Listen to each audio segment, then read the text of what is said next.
So let's get started. First of all, make sure you're using a content example project that's provided by Epic in a Learn tab. We're going to use a few materials from there. You could follow along with an empty project, but if you want to make it pretty, go and download that project, since there are lots and lots of useful stuff from there that you can learn. And also I might use some materials from starter content, and if you want to add it to that project, just add new, add feature content, content packs, and add starter content, so you have it if you want. It's not required, to be honest. And if you want to find these materials that we're going to be using, the easiest way probably be to sort your content by levels or find the maps folder, and you sort that by turning filter and then a level here. And you have just levels, and find level, if I can, level, and there's level design workflow. We already look at that in one of the previous videos, and you can find materials here applied, and the easiest way to find them is just to click this magnifier's glass, and you can see that they are actually in assets folder and then materials. And then I want you to make a new map so we can play around. So you go file, new, default, delete the static mesh and player start. Actually, you don't want to delete sky sphere, you want to delete player start. And then you can click save all, and it's going to want to save that untitled map. I already have 0.1 because I tried to record this already, and it's not a good idea to delete the asset and then make a new asset with the same name. There are some redirector, engine leaves some files behind, and if you delete an asset and make a new asset with the same name, the engine might crash. So I did that before. It can be fixed, but this is a tutorial. I don't want to go through that trouble. So I'm going to make a new one with a different name, just to be, yeah, those are the meshes from that previous level, and we want these materials here. So what happens if we just drag a brush from here? So go in geometry and drag, but before we do that, make sure you have snapping, and I will have mine on 100, and drag a box, and it's going to be floating in the air. So let's bring it down. I'm going to bring mine into the center, and I'm going to make it just 50 in a Z, and then I want to bring it down. It's not going to be flashed with the grid, but it's okay if it's under, not a big deal, to be honest. And I also want to make it, well, let's say this big. Now you can do this in various ways, but you can punch in X and Y values. You can also use geometry editing, which we'll do a bit later on. For now, I want you to just punch in the values. And you have a really nice centered floor. So what you can do is select just this one, or you can select all of them if you want by pressing Shift B, and then you have all the faces. And I've shown that it's on right click, and if you do not remember the shortcut, sometimes you can go right click, select, and then select all surfaces if you forget what's the shortcut. There are also a few other options that you have here. You can select all brushes, additive or subtractive brushes, if you're having a problem of selecting them. So that's kind of useful. And let's say our floor is going to be, I don't know, let's say blue. That's awesome. So we have our floor. Now if you are kind of obsessing with having optimal geometry, you're never going to see the bottom part, and it's going to be a bit overkill to actually remove it. But if you wanted to do so, if you wanted, you can go into geometry editing. This is just to show you how you can delete a face. I usually wouldn't do this if I'm blocking out level, but if for some reason you want to delete it, you just select it and wait, you select the face, not the brush, and hit delete. And now you have you've deleted that bottom face. To be honest, I think it's overkill, so I'm going to undo that. It might make some problems down the line, so just... And I'm going to rebuild my reflection capture, so the error goes away. And now we have a floor. And now let's build something. So let's bring another box. This one is going to be white, let's say. And let's let it go. And actually this floor is... It's probably a good idea to make it go up and be flashed with the grid actually. So let's change the snapping to 10 and bring it up. I think you need to go one more or one down. Okay, so you can actually keep it on 100 and then just tell it to snap origin to the grid. That can also work. So you right click and then transform, snap align, and you can snap origin to the grid with Control End. That should do the exactly opposite that we wanted. So I could also do something else. Select the whole brush by clicking on it, and I could make this 100. So this way, if I go 50 and just bring it up, it's definitely flash with the grid. And I don't really care if it's 100 or even 1000 if it goes downwards. Who cares? As long as I have, I can do this. So if I drag the box brush and let it go, it's going to simply snap to the grid, and I don't have to worry if it's under here since my snapping is on the 100. So that's why I kind of did that. And also to show you how to snap stuff to the grid and to play around. Okay, so I want to make this, well, smaller. Now we punch the values, but let's do this a bit different this time. So what I want is half of this, maybe. So I'm going to go into geometry editing, select this face, and since my snapping is on 50, it is going to be pretty easy. Just drag it 2 times. And now I actually want to have it bigger. If you go and punch in the values now, just so you know, let's say, so this was in Y direction. Let's say we modify the X direction and say 600. So now this kind of looks weird. First of all, we are under. It was, I think we were under. Maybe we weren't. Usually when you start editing, if I now change the Y, it actually works. Surprise, surprise. Let me try that again. So I modified the Y direction. Actually, as you can see, this snaps back to the cube when I drag it.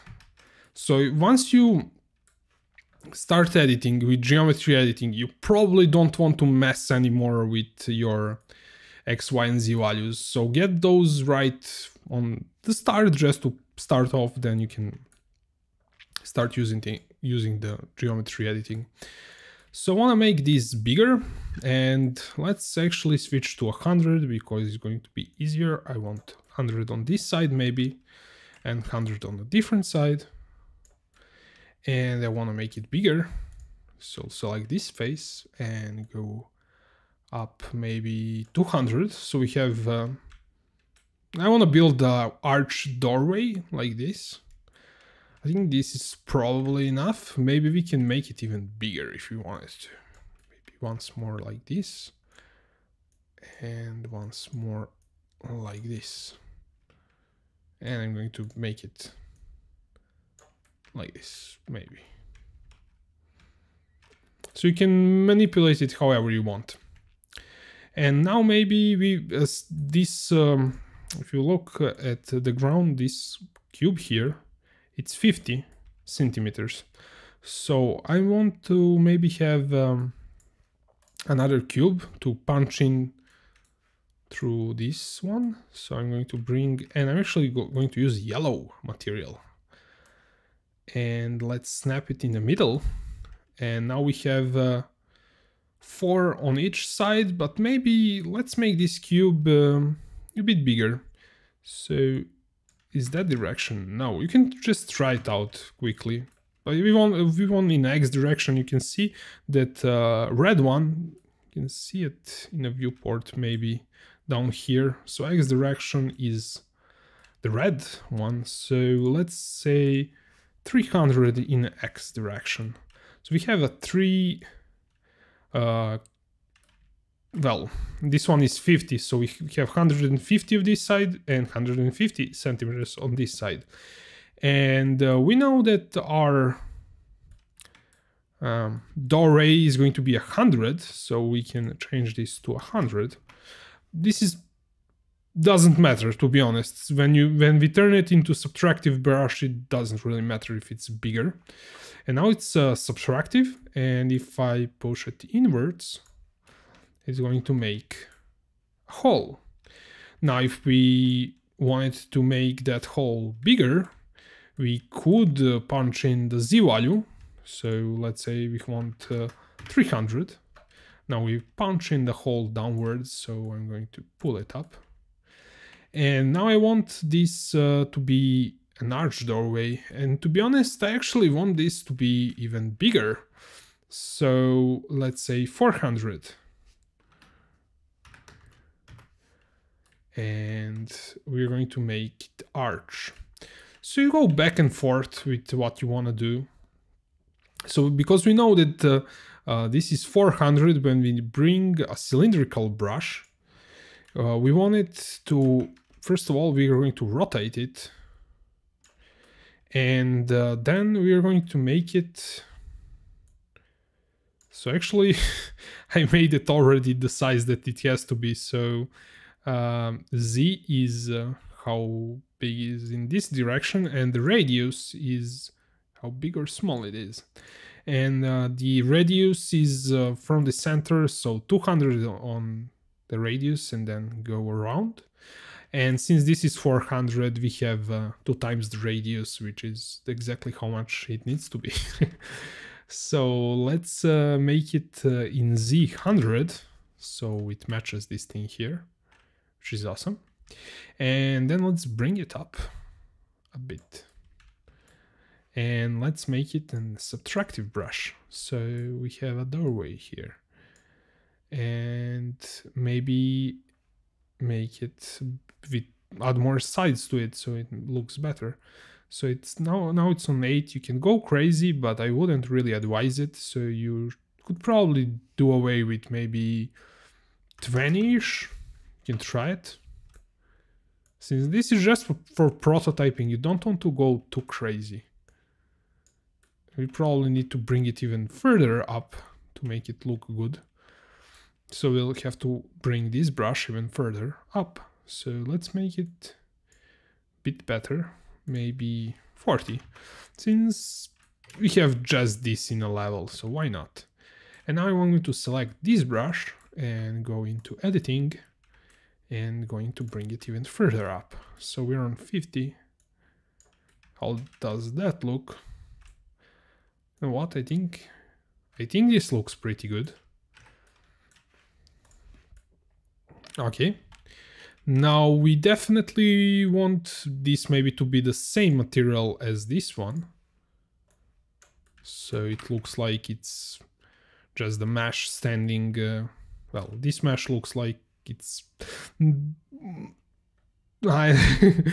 it looks like it's not a part of this. I don't know how to explain it, but it looks better this way, I think. So we know that we have subtractive brushes here.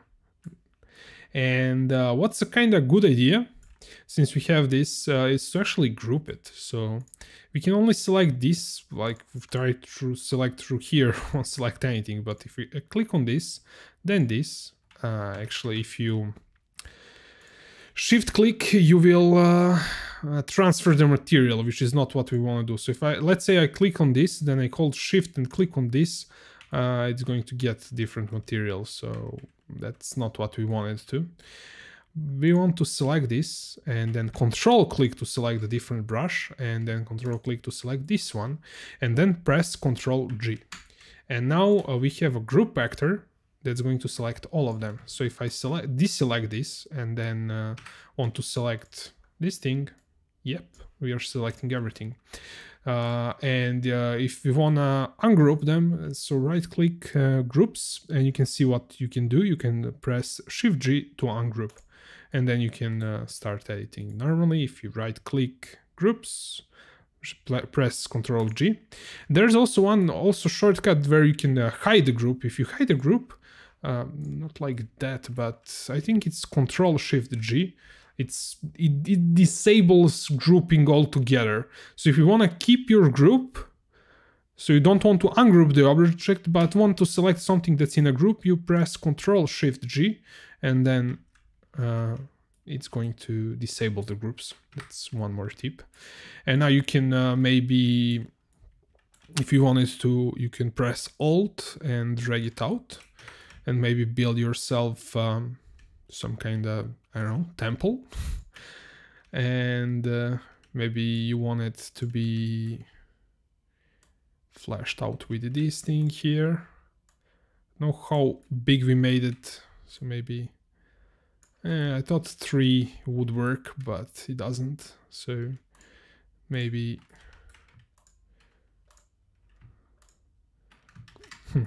we have to control click even though they are groups, so maybe make it in the middle. So messing around a bit, maybe like this, and then press R to rotate, actually E to rotate, and press Alt and rotate 90 degrees. And bring it like here, maybe. We'll probably have to deal with our floor later on. Did we have this flashed with this other one? Yes. Now we can do Control click, select everything, then rotate that by also holding Alt while we rotate, and rotate it 90 degrees. Actually, I need to rotate that even further. Another 90 degrees. And I press W to switch to move. Or you can also press, oh, I have that bind on a different key. But if you have normal bindings, if you press spacebar, you will move through these modes. You can press also W, E for rotate, or R for scale. And move this here. Okay. And now our floor is kind of a bit messy. Actually, it's kind of almost flush with this, so I think I will move it a bit like this and like this. And I might make my floor bigger. So let's go 3000. That's why I kind of didn't delete the bottom face, because I might run into some troubles. And maybe we want to... Let's go into unlit mode just for a second. And let's add a ceiling. So we'll just alt click the floor and bring it up. And maybe if I press end, no, that's not going to work. So I have to figure out how much I need to bring it downwards. Yeah, that's too much. I think that works. Let's go into 10.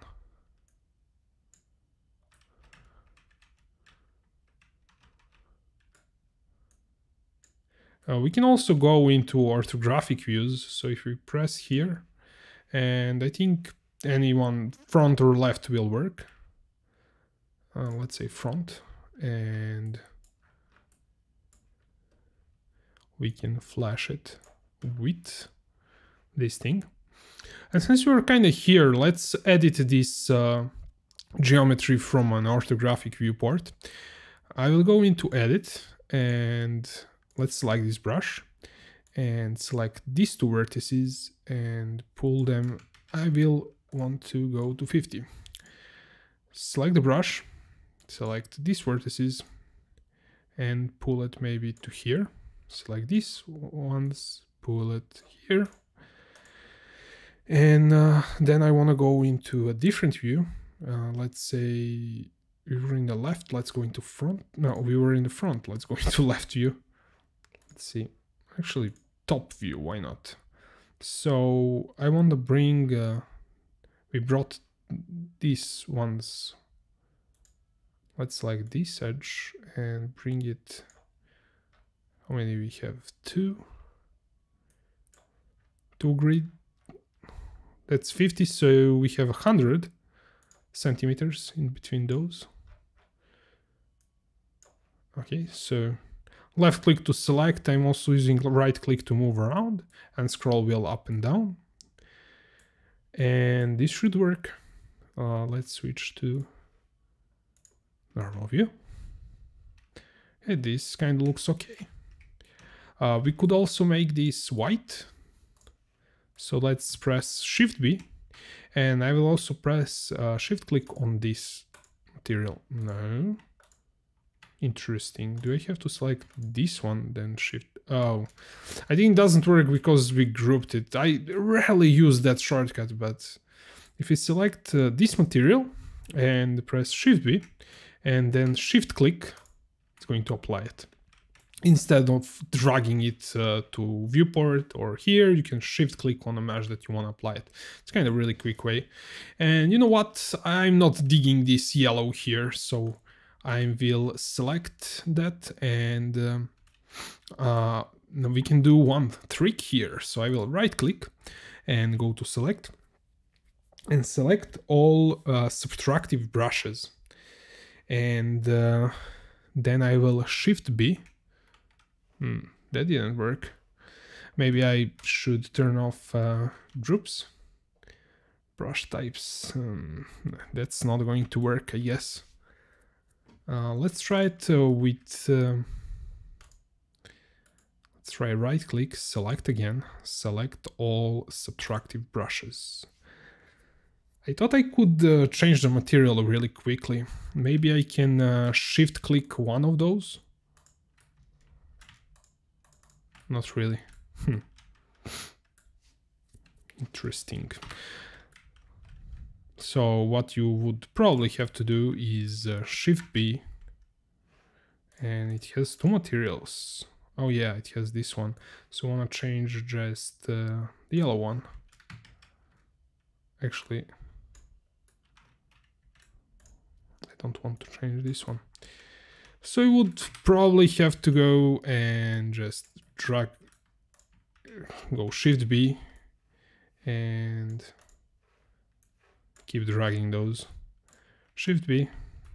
And for this one, it kind of doesn't work. So this is going to take too much time, so I'm not going to do it. If it wants to bring everything back. Okay, I will live with this, what we have, and switch to lit mode.